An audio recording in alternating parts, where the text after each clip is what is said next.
Hello बच्चों, कैसे हैं आप लोग। आशा करते हैं आप लोग अच्छे होंगे। आज हम आप लोगों के लिए लेके आए हैं जेई मेन का कुछ पीवाईक्यू। तो आप लोग इसे देखिएगा।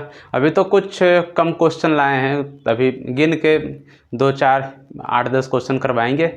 उसके बाद फिर अगर आप लोगों को अच्छा लगेगा, आप लोग का डिमांड रहेगा, जैसा आप लोग बताइएगा, तो कुछ और भी सवाल करवाएंगे। तो चलिए देखते हैं।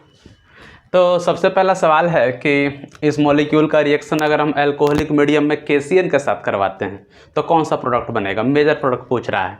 तो सबसे पहले KCN अल्कोहल के साथ रिएक्ट करता है। जब आपको अल्कोहल बोला जाए ना, तो आप खुद से क्या करना, इथेनॉल को ले लेना, है ना। तो आप इस दोनों का रिएक्शन करवाइएगा ना, तो क्या हो जाएगा, हमारा साइनाइड आयन मिलेगा। क्या मिलेगा, साइनाइड आयन, है ना। और इसका कनेक्टिविटी किससे होगा, कार्बन से होगा। किससे होगा, कार्बन से। चलो ठीक है, कार्बन की तरफ निगेटिव चार्ज लगा देते हैं। तो ये मेरा क्या हो गया, इससे साइनाइड मिलता है, साइनाइड आयन मिला। और साइनाइड आयन चूंकि क्या है, इसमें निगेटिव चार्ज है और ये एक स्ट्रॉन्ग न्यूक्लियोफाइल है। और जब एक स्ट्रॉन्ग न्यूक्लियोफाइल है तो क्या शो करेगा, SN2 मैकेनिज्म को फॉलो करेगा। और SN2 मैकेनिज्म को फॉलो करेगा तो क्या, इन्वर्जन का कन्फिग्रेशन शो होगा। तो सबसे पहले देख लेना है दिया हुआ ऑप्शन में इन्वर्जन का कोई भी कन्फिग्रेशन, यानी इन्वर्जन रिप्रेजेंट किया हुआ है कि नहीं। ऐसे इन्वर्जन को रिप्रेजेंट डैश एंड वेज से किया जाता है। तो इसमें कोई डैश वेज का कोई रिप्रेजेंटेशन है नहीं, सिंपली बॉन्ड लाइन से रिप्रेजेंट किया गया है। तो क्या है कि आपका, तो इसमें कुछ वैसा इन्वर्जन का कन्फिग्रेशन नहीं है। तो सिंपली हमको क्या देखना है कि CN- यानी साइनाइड आयन कहाँ अटैच हो रहा है। तो जैसा कि जानते हैं, सब्स्टिट्यूशन रिएक्शन क्या होता है कि कोई एक ग्रुप हटेगा, उसके स्थान पे कोई दूसरा ग्रुप जाएगा। तो यहाँ पे क्या है, ब्रोमीन हटेगा और CN- क्या वहाँ पे जाके अटैच हो जाएगा, साइनाइड जाके अटैच होगा। तो CN देख लीजिए कहाँ कहाँ अटैच है। तो इसमें CN है, यहाँ पे अटैच है, ठीक है, यहाँ भी अटैच है। यहाँ पे देखिए कार्बन का पोजीशन क्या है, यहाँ पे साइनाइड का पोजीशन क्या हो गया है, चेंज हो गया है। मतलब कि जिस कार्बन पे होना चाहिए उस कार्बन पे नहीं है। यहाँ भी पोजीशन क्या है, चेंज हो गया है। तो इसमें तो कोई रीअरेंजमेंट वाली बात होती नहीं है, क्योंकि कोई कार्बोकैटायन वगैरह का कॉन्सेप्ट आता नहीं है कि रीअरेंजमेंट होगा। तो यहाँ पे देख लेते हैं ये दोनों ऑप्शन A एंड B में कौन सा सही होगा, A एंड B में। और अगर हम B वाले को देखते हैं तो OCH3 का क्या है, पोजीशन चेंज हो रहा है। तो यहाँ पर OCH3 का पोजीशन चेंज नहीं होना चाहिए। तो ऑप्शन हमारा क्या हो जाएगा, A is the correct answer, है कि नहीं। आगे देख लेते हैं। इस वाले सवाल में पूछ रहा है compounds will undergo fastest SN2 reaction. मतलब इसमें कौन सा कंपाउंड जो है SN2 रिएक्शन का मतलब दिया हुआ जो कंपाउंड है उसमें कौन सा compound SN2 reaction fast show करेगा। तो रेट जैसा कि हम जानते हैं SN2 में रेट किस पे डिपेंड करता है, हैलाइड पे डिपेंड करता है, RX पे डिपेंड करता है, और किस पे डिपेंड करता है, न्यूक्लियोफाइल पे डिपेंड करता है। मतलब कंसंट्रेशन ऑफ अल्काइल हैलाइड और कंसंट्रेशन ऑफ अल्काइल हैलाइड दोनों पे डिपेंड करता है। तो यहाँ पे कोई न्यूक्लियोफाइल का वैसा कोई कॉन्सेप्ट है नहीं, डिपेंड कर रहा है। क्या पूछ रहा है, ये अल्काइल हैलाइड के बारे में पूछ रहा है, क्योंकि दिया हुआ सारा मॉलिक्यूल क्या है, अल्काइल हैलाइड ही है ना। और अल्काइल हैलाइड में बॉन्ड क्या होता है, पोलर नेचर का होता है, क्योंकि कार्बन क्या है, लेस इलेक्ट्रोनेगेटिव देन हेलोजन से, है ना। तो न्यूक्लियोफाइल यहाँ पे आएगा और हेलोजन क्या है, यहाँ से रिप्लेस हो जाएगा। ये वाले में भी वही हुआ था, इस वाले में भी रिएक्शन में CN- क्या आ जाएगा, यहाँ पे कार्बन क्या है, यहाँ पे कार्बन आपका लेस इलेक्ट्रोनेगेटिव है, और क्या है, ब्रोमीन ज़्यादा इलेक्ट्रोनेगेटिव है। तो ब्रोमीन क्या होगा, यहाँ से ब्रोमीन हटेगा और क्या होगा, CN- यहाँ पे जाएगा और ये रिएक्शन कंप्लीट होगा। तो हमको पूछा किसके बारे में जा रहा है, पूछा जा रहा है ये दिया हुआ रिएक्टेंट के बारे में, मतलब अल्काइल हैलाइड के बारे में पूछा जा रहा है। और इसमें एक प्रॉपर्टी पढ़ना है। जनरली SN1 और SN2 पे जो भी सवाल दिया हुआ रहता है आपके जेई मेन या नीट में, वो जनरली उसके प्रॉपर्टी पे दिया हुआ रहता है। प्रॉपर्टी मतलब कि आप लोग प्रॉपर्टी पढ़े होंगे, अभी तो यहाँ पे प्रॉपर्टी डिस्कस नहीं कर सकते हैं। बस सवाल में जो जो प्रॉपर्टी का यूज होगा उस प्रॉपर्टी के बारे में भी हम डिस्कस करेंगे। तो यहाँ पे जो प्रॉपर्टी यूज हो रहा है वो क्या है, स्टेरिक हिंड्रेंस का कॉन्सेप्ट आ रहा है। क्योंकि हम जानते हैं SN2 रिएक्शन क्या होता है, स्टेरिक क्राउडिंग के फेवरेबल में नहीं होता है। मतलब कि जहाँ स्टेरिक क्राउडिंग ज़्यादा रहेगा वहाँ पे न्यूक्लियोफाइल का अप्रोच कम होगा। मतलब कि जिस कार्बन पे स्टेरिक क्राउडिंग ज़्यादा है ना, जिस कार्बन पे स्टेरिक क्राउडिंग ज़्यादा है वहाँ पे न्यूक्लियोफाइल उस कार्बन पे अप्रोच नहीं कर पाएगा। तो स्टेरिक क्राउडिंग जानते हैं, स्टेरिक क्राउडिंग बोलते हैं, स्टेरिक हिंडर्स बोलते हैं या स्टेरिक रिपल्सन बोलते हैं, बात सेम ही है। तो यहाँ पे देख लीजिए कि इस वाले कार्बन पे क्या है, 2 अल्काइल ग्रुप है, मतलब 2 मिथाइल है और प्लस ये आपका साइक्लोब्यूटाइल का ग्रुप आ जाएगा। ये वाले कार्बन के पास क्या है, 1 मिथाइल और ये क्या है, साइक्लोब्यूटाइल है ना। एक्चुअली साइक्लोब्यूटाइल नहीं, इसी कार्बन से लगा हुआ है, साइक्लोब्यूटेन वाले कार्बन से ही लगा हुआ है ब्रोमीन। और इस वाले कार्बन में देख लीजिए, लग रहा है यही ऑप्शन हो जाएगा, क्योंकि यहाँ पे स्टेरिक क्राउडिंग सबसे कम नज़र आ रहा है। इसी कार्बन पे क्या है, ये वाले कार्बन के पास सबसे कम स्टेरिक क्राउडिंग नज़र आ रहा है। ये ध्यान देना है कि जिस कार्बन से हेलोजन अटैच रहेगा उसी कार्बन के पास हमको स्टेरिक क्राउडिंग चेक करना है। मतलब भीड़ भाड़ ज़्यादा नहीं होना चाहिए, जितना कम भीड़ रहेगा वहाँ पे उतना जल्दी न्यूक्लियोफाइल जाके अप्रोच कर जाएगा, और न्यूक्लियोफाइल जैसे ही वहाँ पे जाएगा तो ब्रोमीन क्या हो जाएगा, वहाँ से हट जाएगा और सब्स्टिट्यूशन रिएक्शन हो जाएगा, और हमारा करेक्ट आंसर सी हो जाएगा इसको। थर्ड सवाल में क्या दे रहा है बाबू कि NaOH H2O के प्रेजेंस में ले रहा है और इस मॉलिक्यूल के साथ रिएक्शन करवा रहा है। तो NaOH को जब हम H2O के प्रेजेंस में दिए हुए मॉलिक्यूल के साथ रिएक्ट करवाएंगे तो SN1 मैकेनिज्म शो करेगा। कौन सा मैकेनिज्म शो करेगा, SN1 का मैकेनिज्म शो करेगा। तो SN1 का मैकेनिज्म जब शो करेगा तो यहाँ पे क्या हो जाएगा बाबू, यहाँ पर कार्बोकैटायन का फॉर्मेशन हो जाएगा, और जब यहाँ कार्बोकैटायन का फॉर्मेशन होगा तो हमारा ये 2 डिग्री कार्बोकैटायन है, और 2 डिग्री कार्बोकैटायन के पास अगर देखा जाए तो यहाँ पे अल्फ़ा H की संख्या कितनी है, यहाँ पे अल्फ़ा H की संख्या हो जाएगी 2 एंड यहाँ पे 2 और यहाँ पर 1, टोटल हो जाएगा 3, है कि नहीं।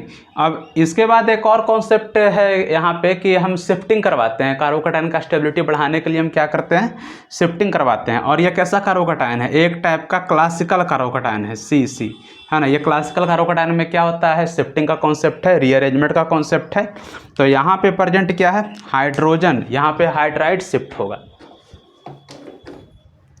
यहाँ पे क्या है, यहाँ पे जो ये हाइड्रोजन है ये क्या होगा, हाइड्राइड शिफ्ट होगा। तो आगे हम क्या करते हैं, H शिफ्ट करवा देते हैं, और हाइड्राइड शिफ्ट होने के बाद, है ना, हाइड्राइड शिफ्ट करवा दिए, उसके बाद जो हमारा मॉलिक्यूल बन जाएगा वो यहाँ पे आ जाएगा हाइड्रोजन, यहाँ पे आ जाएगा पॉजिटिव चार्ज।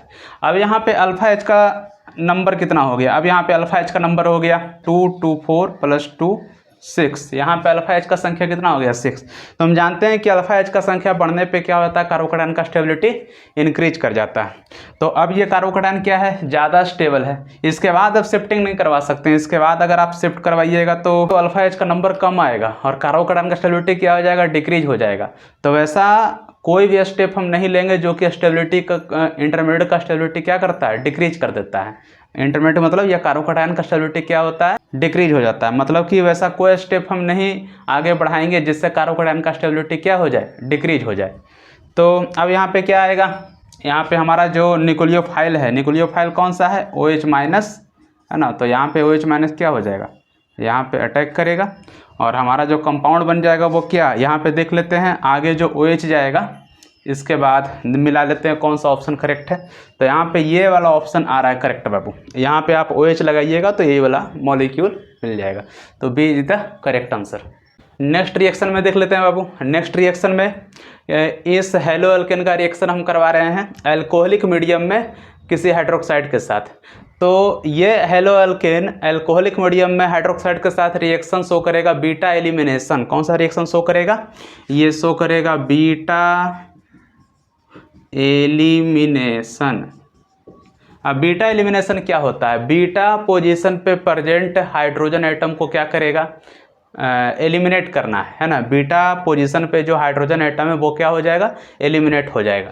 तो यहाँ पे हम देख लेते हैं, अब जिस कार्बन से फंक्शनल ग्रुप अटैच होता है उसे अल्फा कार्बन कहते हैं, और उसके साथ अटैच जो भी कार्बन है सारा क्या हो जाता है, बीटा कार्बन। और बीटा कार्बन पे प्रेजेंट हाइड्रोजन क्या हो जाता है, बीटा हाइड्रोजन होता है। तो यही तीनों कार्बन है जिस पे बीटा हाइड्रोजन प्रेजेंट है, वहाँ से क्या होगा, हाइड्रोजन को हम एलिमिनेट करेंगे। तो अगर एलिमिनेट करेंगे तो कौन कौन सा प्रोडक्ट बन सकता है, तो आप पढ़े होंगे इसके बारे में, है ना। कौन कौन सा बनेगा, एक ये बनेगा, है कि नहीं, और यहाँ पे क्या है, CH3 लगा देंगे, है ना। कैसे हो रहा है आप लोगों के मन में सवाल आ रहा होगा, थोड़ा यहाँ पे हम कोई एक कार्बन से हम करवा देते हैं रिएक्शन। यहाँ ये ब्रोमीन, यहाँ पे क्या है, ये CH3।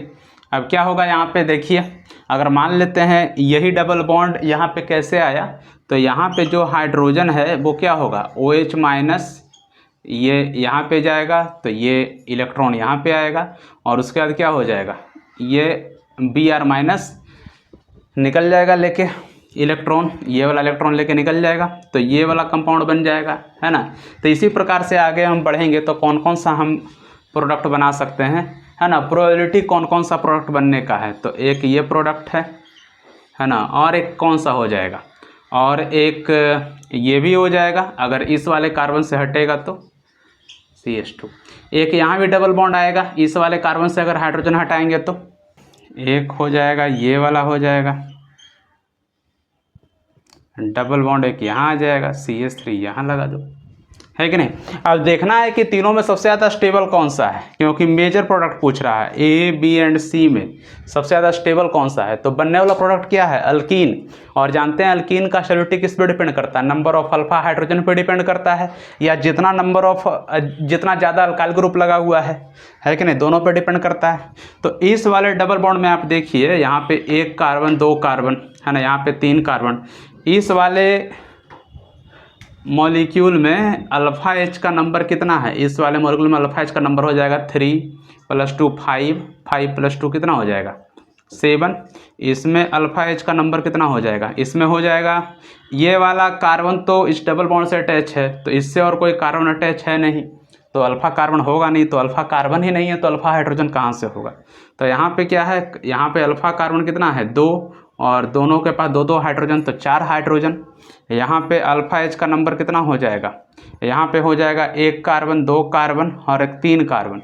तो यहाँ पे अगर हम बात करें तो 3 + 2 5, 5 + 2 कितना हो जाएगा 7, है ना, 5 + 2 7। और ये आप ऑब्जर्व कीजिएगा कि ये दोनों आइडेंटिकल मॉलिक्यूल है। तो A एंड बी में अगर देखा जाए तो A एंड बी में हमारा कौन सा करेक्ट ऑप्शन हो जाएगा, तो A हमारा मेजर प्रोडक्ट कौन सा हो जाएगा, A। तो इससे मैच कर लीजिए कौन सा है, तो इससे हमारा मैच हो रहा है बाबू ये C, तो C is the correct answer.